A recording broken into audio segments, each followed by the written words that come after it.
Welcome back to the Brian Crombie Radio Hour on Saga 960. I want to take this opportunity, the podium I've got because of this radio show, to make a few comments about the idea of vaccine mandates, vaccine passports. And I want to say off the top that I respect the right for a whole bunch of people that are anti-vaxxers, even anti-maskers, even people that are questioning lots of the social distancing, physical distancing issues about COVID-19 in regards to their individual rights to not do things. But when it becomes something that impacts the community, the wider community, I think that we have to have political leaders, political leadership, public health leadership that overrides some individual rights. And that may not be what some people want to hear or everyone wants to hear, but I think it's the truth. And I think that we have that on numerous different occasions. We have that in regards to, the demand that people get driver's licenses to prove that they know actually how to drive before they're allowed on highways. We have it with passports to prove that you're actually a citizen when you want to travel between countries. I think that more applicable in elementary school, everyone lined up and got vaccines for numerous different things. And we had to have a little card that proved that we had those vaccines. Otherwise, we wouldn't be able to get into school. And I think that COVID-19 and its variants have been devastating to the economy, have been devastating to public health, have been devastating to mental health. And we need to put a stop to it as quickly as possible. And the only way that we're going to be able to do this is vaccines and vaccination levels that get above 90%, it would appear. And it's a little bit ironic because most people thought a year ago that it would take us another year before we'd have vaccines. And so therefore we had to survive for this past year and the next year based on physical distancing, masks, and 6 feet of distance, and being outside and staying home and all that other kind of stuff. And so therefore we've been given a gift of vaccine development far quicker than anyone a year ago would have dreamt possible. And yet we're squandering that opportunity because of a lot of people that are not getting the vaccine. And, you've heard a lot of comments of late that we now have a pandemic of the unvaccinated. And I think that's the case. And the problem is that if all that was meaning is the people that chose not to get the vaccine might end up having health issues, that would be one issue. But what's going to happen is that they're going to carry the infection. The infection is going to mutate, and it's going to come back and impact the balance of the population that are vaccinated.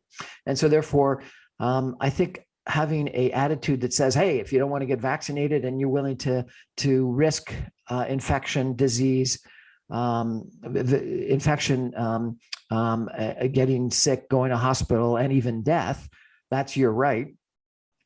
That would be one thing if it had zero impact on the rest of society, but it doesn't. It impacts us because it takes up hospital capacity. It impacts us because it harms our public health. It impacts us because it could foster variants, mutations that will end up coming back and infecting even those people that are vaccinated.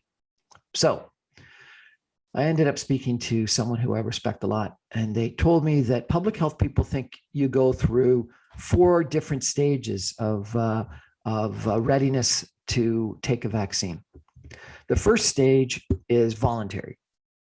The second stage is incentives. And we've seen some incentives, whether they be, the opportunity to go to get the vaccine at Maple Leaf Gardens, along with the Raptors mascots, and maybe get a little bit of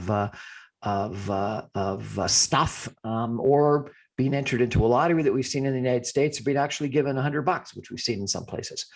So the incentives can vary from small to large. The third stage is mandatory. Something like a passport, or something like not getting into a concert, or not getting into a hockey game, or not getting into the Stampede unless you've got proof of a vaccination. And then I was told the fourth stage and the final stage, before enough people will often get vaccinated, is deaths of people they know that bring it home to roost, that they realize that this actually is a big problem and that people can die.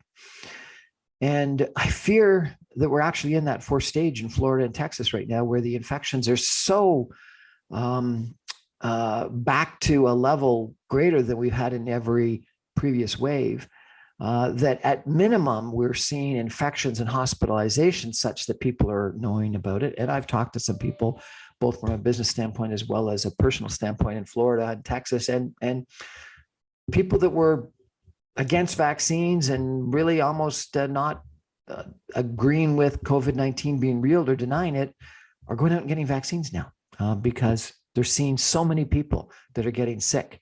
And in fact, a lot of people in ICU and maybe even dying. I don't want to get to that stage where it is death of people that you know, that forces you or incentivizes you or persuades you finally to get a vaccine. I think we've got to have a way ahead of that. And, I mentioned the fact that we all got vaccines when we were kids in school. I mentioned the fact that we all had to get driver's license. We all have to get passports. There are numerous infringements on our rights as private citizens, our freedom as part of society. Like a perfect libertarian could say, why can't I drive on the left-hand side of the road? Why do I have to drive on the right-hand side of the road? You've got a lane down the middle that forces us to drive on the right-hand side of the road. Why is that? In Britain, they drive on the left. And it's because we come up with rules and regulations and laws to ensure that we're safe. I think sometimes that goes too far. I think that having to wear a bike helmet may be going too far, and that should be something that people get to decide on their own. But I think a vaccine is something that maybe we shouldn't mandate that you've got to get, but I think that we should mandate that you got to prove that you've either gotten it or that you've got a negative test before you can do certain things. And, one of them might be flying. Another one might be going into a major event. So I was out in Calgary at the Stampede, and you could get into the Stampede without any kind of proof. But to get into the big tent, the big bar tent, you had to prove that you either had a vaccine or that you had a negative test. And I think a lot of people realized that it was serious when all of a sudden it was a big bar that was demanding that. I think that Bruce Springsteen doing a concert series in Times Square, New York, demanding that you had to prove that you had vaccines is an incentive, and it's appropriate. And I think about what we did post 9/11. So you had obviously an incredible tragedy with the bombing, the destruction of the World Trade Center and the death of a couple thousand people, which was incredibly tragic. But we spent billions of dollars, both in money, but also in infringement of public rights and time, to change our society such that, you had to go through screening before you got in any airplane. You had to have only certain things that you're allowed to carry on board, that you had to, open up your luggage to get it inspected at every airport. And it wasn't just at airports. It wasn't just travel. If you go to a building in Manhattan, often you can't just walk in. You've got to get someone to accept and allow you to walk into the buildings in Manhattan. In hockey arenas and baseball arenas and basketball arenas, you've got to go through security magnetrons to make sure that you don't have weapons. So our society has changed and adapted because of the threat of terrorism, and it's infringed our rights, our freedom. But we've accepted that, and we've accepted it because of the risk of terrorism. Well, the risk of COVID-19 is orders of magnitude greater than terrorism, both in deaths, how it can impact us in every aspect of our life. So if we're willing to, as a society, do what we did to ensure that we didn't have terrorist acts in arenas and on airplanes and in buildings, why can't we do that? Why aren't we willing to do that for an infection, a pandemic that has ravaged the world and harmed our economies and harmed our public health and harmed our mental health and harmed our societies for the last year and a half? And so I am a strong believer that we should have vaccine passports, proof that you've got the vaccine. And I do think that maybe to get into some facilities like airplanes, concerts, arenas, etc., maybe you prove either you've got the vaccine or you've got a negative test. But I also think that there's a whole bunch of jobs like public health, like long-term care, like hospitals, like public services that are interacting with the community, where you should have to get a vaccine. And if you don't get a vaccine, you can't work there anymore. I think that it's been proven that people that work in long-term care, we're bringing the virus into the long-term care. We're going from long-term care health seniors facility to another one, and we're infecting people and arguably killing them. And we needed to stop that. And the easiest stop would have been, if we had a vaccine at the time, to say you have to be vaccinated. Well, think about the fourth wave or the fifth wave that we're either in and or are coming. Unvaccinated long-term care workers, hospital workers, healthcare workers could do the same thing if they're unvaccinated. Infect people that are vulnerable and ultimately lead to death.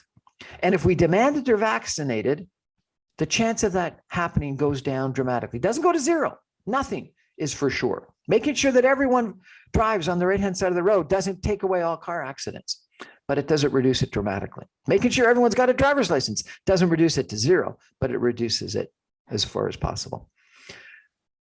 So I think vaccine mandates, vaccine passports, should be something that we implement. And I admire the leadership that Premier Legault from Quebec has shown by saying that the vaccine passports, vaccinations are going to be needed for public health workers, for health workers, for people that work in government.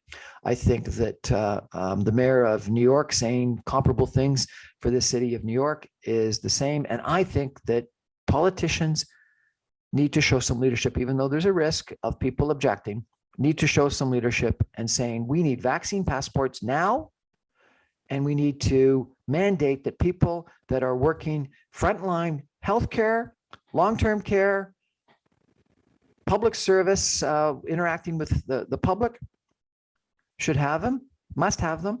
And I think a lot of private companies that are in those similar businesses, whether they be seniors, long-term care, healthcare, et cetera, or dealing with a lot of people. I wonder about restaurants. I wonder about a lot of retail. I think should be mandating vaccinations. Anyway, that's my 2 cents worth. Thanks for listening. Thanks for joining. Good night.